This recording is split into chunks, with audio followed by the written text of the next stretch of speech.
수요일 아침입니다. 찬송가 214장 찬양하겠습니다. 찬송가 214장입니다. 나 주의 도움 받고서 주 예수님께 빕니다. 그 구원하라 가시사 날 받아주소서. 내 모습 이대로 주 받아주소서. 날 위해 돌아가신 주 날 받아주소서. 큰 죄에 빠져 영축을 날 위해 피 흘렸으니 주 형상대로 빚으사 날 받아주소서. 내 모습 이대로 주 받아주소서. 날 위해 돌아가신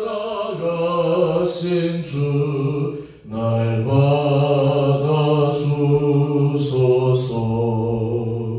내 힘과 결심 약하여 내게 오시기 쉬우니 주 이름으로 구원해 날 받아주소서.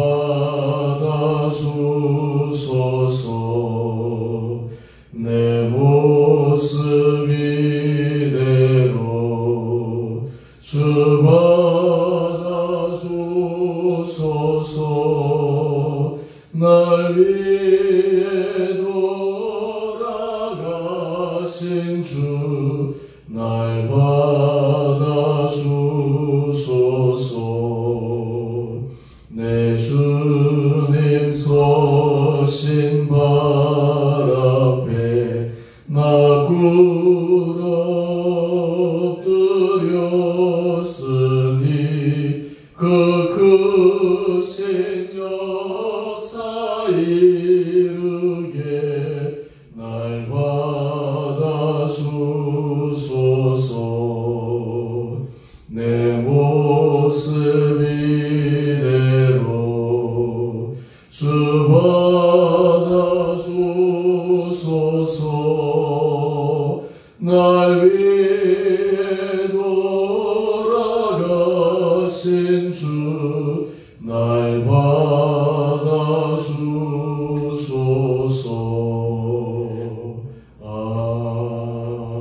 아멘.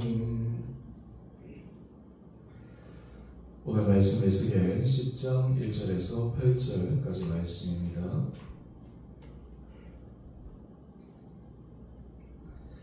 이에 내가 보니 그릇들 머리 위 궁창에 남보석 같은 것이 나타나는데 그들 위에 보좌의 형상이 있는 것 같더라.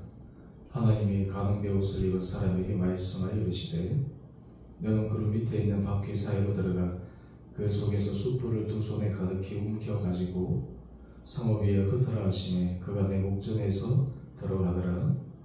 그 사람이 들어갈 때에 그릇들은 성전 오른쪽에 서 있고 그룹은 안뜰에 가득하며 여호와의 영광이 그룹에서 올라와 성전 문지방에 이르니 그룹이 성전에 가득하며 여호와의 영화로운 광채가 뜰에 가득하였고 그룹들의 날개 소리는 바깥뜰까지 들리는데 전능하신 하나님이 말씀하시는 음성 같더라. 하나님이 가는 베옷을 입은 자에게 명령하시기를 바퀴 사이 곧 그룹들 사이에서 불을 가져가라 하셨으므로 그가 들어가 바퀴 위에 서매 그 그룹이 그룹들 사이에서 손을 내밀어 그 그룹들 사이에 있는 불을 집어가는 집어 가는 베옷을 입은 자의 손에 주매 그가 받아 가지고 나가는데 그룹들의 날개 밑에 사람의 손 같은 것이 나타나더라. 아멘. 오늘 말씀은 에스겔의 환상 가운데 예루살렘 성읍을 향한 하나님의 심판에 관한 말씀을 계속해서 하고 있습니다. 오늘 또 내일 통해서 우리의 환상을 함께 묵상할 터인데요. 오늘 교태 제목에 보시면 정결함을 위한 하나님의 불심판 이렇게 되어 있습니다. 실제 이스라엘 백성들이 바벨론의 포로로 끌려간 것은 현실적으로 하나님께서 그들에게 내린 심판이었습니다. 그런데 이보다 더 큰 하나님의 영적 심판이 있습니다. 이것은 영적 차원에만 해당되는 것이 아니라 이스라엘 백성 삶의 전반적인 부분에 밀접한 관련이 있습니다. 바로 그것은 하나님께서 이스라엘 백성들과 함께 하시겠다 라고 하는 것을 분명하게 보여주시는 성전에 임재하신 하나님, 성전에 계신 하나님, 그로 인해 이스라엘 백성들이 하나님이 우리와 함께 하신다, 하나님이 우리의 편이시다 라고 하는 것을 분명하게 믿고 확신했던 것, 하나님의 무서운 심판은 바로 이 성을 떠나는 것입니다. 다르게 얘기하면 하나님의 심판이 사실 문제보다 더 큰 것은 하나님이 그 자리에서 떠나시는 것입니다. 이것이 굉장히 무섭고 굉장히 심각한 심판입니다. 우리는 다윗이 하나님 앞에 큰 범죄를 저지르고 시편 51편의 참회의 시로 하나님 앞에 그의 죄를 자백하고 은혜를 구하는 것을 잘 알고 있습니다. 다윗은 고백합니다. 시편 51편 3절 말씀입니다. 무릇 내 죄가를 나오니 내 죄가 항상 내 앞에 있나이다. 죄로 인해서 그가 하나님 앞에 지었던 자신의 실질적인 행위, 잘못으로 그 결과에 대해서 본인이 책임을 져야 하는데, 그럼에도 다윗이 하나님 앞에 참회하며 간절히 구하는 기도 제목이 있었습니다. 바로 그것은 시편 51편 11절 말씀인데요. 제가 읽어보겠습니다. 나를 주 앞에서 쫓아내지 마시며 주의 성령을 내게서 거두지 마소서. 다윗이 하나님 앞에 죄악 가운데 참회하며 또 그가 당한 현실의 문제로 고통하고 있지만, 근본적인 하나님 앞에 간절한 기도는 자신을 주 앞에서 쫓아내지 말아달라고, 주의 성령을 거두지 말아달라고, 하나님의 임재를 결코 멈추지 말아달라고 간절히 호소하고 있습니다. 왜 이런 호소를 다윗이 참여하는 그 중에 하나님 앞에 드렸을까요? 다윗은 알았던 것입니다. 가장 무서운 심판은 하나님이 떠나는 것이라는 것, 하나님의 임재가 사라진 것이라는 것. 실상 우리 삶의 자리에 크고 어려운 문제가 있어도 하나님 앞에, 하나님의 임재 앞에 서 있게 되면 그 모든 과정은 하나님의 손 아래 있게 됩니다. 가지가 나무에 붙어 있게 되면 열매를 맺을 뿐만 아니라 모든 생명의 근원이 그 나무 뿌리에서부터 가지로 전달되어집니다. 단절되어지면 이미 생명이 끝나버리는 것이죠. 오늘 에스겔 환상을 통해 하나님께서 이스라엘 백성들과 함께 하시겠다라고 하는 그 상징적인 그 예루살렘 성전을 떠나시는 것을 우리에게 보여주고 계십니다. 오늘 본문 말씀을 한번 보십시다. 2절 말씀을 보면 가는 배에 옷을 입은 사람에게 말씀하시며 이 그룹 환상을 다시 한번 상기시키며 그 가운데 하나의 명령을 내리십니다. 바퀴 사이로 들어가 그 속에서 숯불을 두 손에 가득히 움켜가지고 성읍 위에 흩으라. 불심판에 관해서 말씀하고 계십니다. 그런데 이것은 바로 하나님의 떠나시기 전 그 하나님이 떠나신 후에 어떻게 될 것인지를 분명히 보여주는 굉장히 실질적이고 상징적인 사건입니다. 그러면서 오늘 본문 말씀 보게 되면 하나님께서 원래 이스라엘 백성들에게 원하시고 또 그들 가운데 행하시고 하셨던 모습이 무엇인지를 말씀합니다. 바로 3절 말씀인데요. 그룹들은 성전 오른쪽에 서 있고 그룹은 안뜰에 가득하며 4절입니다. 여호와의 영광이 그룹에서 올라와 성전 문지방에 이르니 구름이 성전에 가득하며 여호와의 영광의 전체가 뜰에 가득하였고, 이것을 보여주신 이유는 하나님께서 이스라엘 예루살렘 성읍에 기대하시는 것이 바로 이것이었습니다.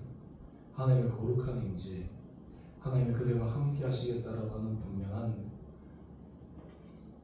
상징을 그들에게 보여주심으로 이러한 삶을 사는 것이 이스라엘 백성들이 마땅히 살아야 될 삶의 도리요 또 하나님께서 그들을 향한 기대라고 하는 것입니다. 우리가 삶의 자리에서 크고 작은 죄악으로 인해서 하나님의 실망시킬 때가 많이 있지만 오늘 근본적으로 우리가 하나님 앞에 간구해야 될 중요한 기도 제목이 있습니다. 하나님의 임재, 하나님 우리와 함께 하시는 그 임마누엘의 역사가 지속되기를 간절히 소망하는 것입니다. 예수님을 통해서 우리에게 주시는 분명한 약속이 있습니다. 예수님의 또 다른 이름 임마누엘, 우리와 함께 하신다라고 하는 것, 여러분 이것이 우리 삶에 얼마나 큰 소망이요 얼마나 큰 힘이 되는 것입니까? 그런데 이것을 불가능하게 하는 가장 큰 이유는 죄악입니다. 그 죄악이 우리 가운데 임재하신 하나님을 차단시킵니다. 하나님의 영광이 우리 가운데 드러나지 못하도록 막습니다. 오늘 에스겔 10장의 환상은 바로 이것을 우리에게 보여주고 있습니다. 오늘 우리의 삶의 자리에 이 에스겔의 환상을 묵상하며 주님의 우리를 향하신 그 계획과 우리를 향하신 하나님의 뜻과 또 우리를 통해서 일하기를 원하시는 그 하나님의 마음을 다시 한번 깊게 헤아릴 수 있는 은혜가 우리 가운데 있게 되기를 원합니다. 오늘 묵상 1세에 보게 되면 제목이 하나님 마음 이야기 이렇게 되어 있습니다. 그 안에 내용은 자신의 부모님과의 관계 속에서 경험한 내용을 간단하게 적어 놓았는데요. 가장 중요한 것은 그 마음을 헤아리는 것이 아니겠습니까? 하나님께서 우리를 향하신 그 마음을 헤아리는 것, 깨달아가는 것, 이것이 우리가 영적으로 철들어가는 과정이요 하나님의 은혜 아래 서는 놀라운 과정이지 않을까 생각해 봅니다. 오늘 우리 사랑하는 성도들 한 분들 우리 삶의 자리에 이 주님의 마음을 깊게 이해가는 은혜가 저와 여러분 가운데 있게 되기를 주님 이름으로 축원드립니다. 죄인을 사랑하시고 우리가 죄인 되었을 때 그 아들을 우리에게 보내심으로 우리를 향한 하나님의 사랑을 확증하신 그 놀라움, 그렇기 때문에 우리의 마음이 해이해지고 때로는 우리의 마음이 교만해지고 강박하여져서 죄 가운데 살아가도 아무렇지도 않게 무감각하게 살아가는 것이 아니라 철저하게 주님 앞에 결단하고 정결함으로 살아가려고 하는 그런 마음, 이런 중심이 하나님께서 우리와 함께 하시는 그 임재의 은혜를 더욱더 깊게 느끼게 되리라 믿습니다. 우리가 하나님 앞에 받는 가장 최고의 복은 우리와 함께 하시는 하나님의 은혜입니다. 이런 은혜가 우리 온 성도들의 삶의 자리에 분명하게 고백되어지고 자리 잡히게 되고 또한 그것을 통해서 새 힘을 얻고 또한 주님의 임재를 방해하고 우리에게 역사하신 그 하나님의 손길이 미치지 못하도록 가로막는 모든 죄악과의 철저한 단절들이 우리 가운데 있게 되기를 주님 이름으로 축원드립니다. 함께 기도하겠습니다. 사랑의 주님, 오늘 에스겔 환상을 통해 예루살렘 성읍을 향한 그 무서운 심판이 바로 하나님의 떠나심이라고 하는 것을 묵상합니다. 아버지의 죄를 긍휼하게 해주시고 불쌍히 여겨주시고 우리의 삶의 자리에 주님이 함께 하시는 것이 얼마나 큰 은혜요 축복인지를 깨달아 날마다 그 은혜의 날개 아래 거하며 살아가는 우리 온 성도들 되게 하여 주시기를 우리 사랑하신 예수님 이름으로 기도드리옵나이다. 아멘. 하늘에 계신 우리 아버지, 아버지 이름을 거룩하게 하시며 아버지 나라가 오게 하시며 아버지의 뜻이 하늘에서와 같이 땅에서도 이루어지게 하소서. 오늘 우리에게 일용할 양식을 주시고 우리가 우리에게 잘못한 사람을 용서해 준 것 같이 우리의 죄를 용서해 주시고 우리를 시험에 빠지지 않게 하시고 악에서 구하소서. 나라와 권능과 영광이 영원히 아버지의 것입니다. 아멘. 오늘 주 안에서 믿음으로 걸어가시는 복된 하루 되시기를 바랍니다.